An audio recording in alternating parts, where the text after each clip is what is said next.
उरण में फिलहाल सस्ते मकान ही बन रहे, लेकिन उम्मीद है कि शहर का दर्जा मिल जाने से डेवलपर यहां मिडिल क्लास के लिए भी मकान बनाएंगे। अब चलेंगे साउथ मुंबई, जहां 150 साल पुराने भेंडी बाजार को मिल रहा है मेकओवर। इस इलाके के रीडेवलपमेंट पर काम अब शुरू हो गया है और बताया जा रहा है कि इस रीडेवलपमेंट से सिर्फ यहाँ की बिल्डिंग ही नहीं, बल्कि यहाँ रहने और काम करने वाले कुछ 20,000 लोगों की जिंदगी भी बदलेगी।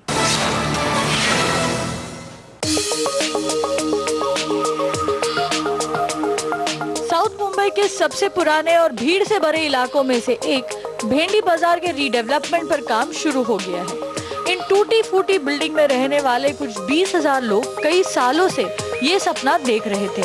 2009 में महाराष्ट्र सरकार ने क्लस्टर रीडेवलपमेंट की योजना बनाई थी, लेकिन तब से ये प्रोजेक्ट ड्राइंग बोर्ड पर ही था। लेकिन 4 साल बाद अब इस पर काम शुरू हो गया है। ये प्रोजेक्ट हमको 4 से 5 साल के अंदर पूरा करना है। स्पेशली आपने जैसा कहा कि रिहेब, तो हम लोग एक्सपेक्ट कर रहे हैं कि इंशाल्लाह next first quarter of the next year, जनवरी से मार्च के दरमियान इंशाल्लाह हम लोग कंस्ट्रक्शन स्टार्ट कर देंगे।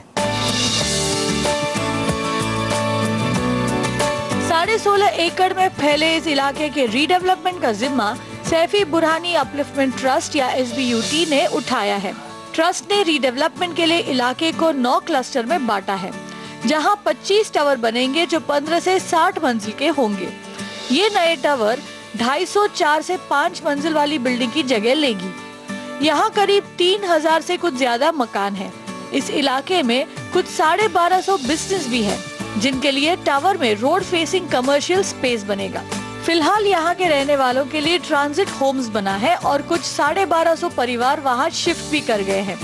तो दुकानदारों के लिए एक खास ट्रांजिट शॉपिंग कॉम्प्लेक्स भी बनाया गया है, जो इस हफ्ते लॉन्च हुआ।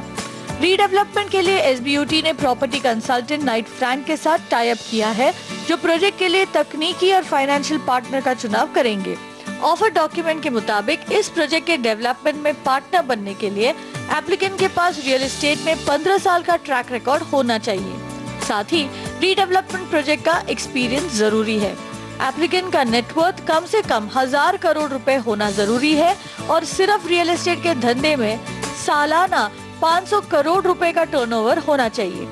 हालांकि टेंडर जीतने वाले कंपनी की प्रोजेक्ट में कोई हिस्सेदारी नहीं होगी। जो भी डेवलपर होगा वो यहाँ पर स्टेक कंट्रोल नहीं करेगा।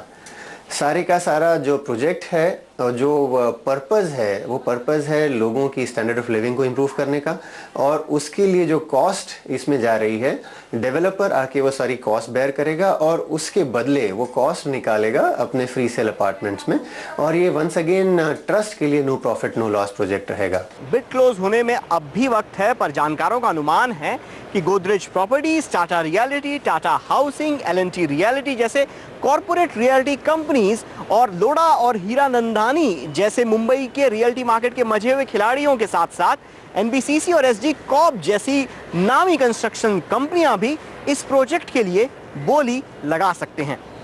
ट्रस्ट अब तक 85% बिल्डिंग को खरीद चुका है और 75% से ज्यादा किराएदारों की सहमति भी उसे मिल चुकी है।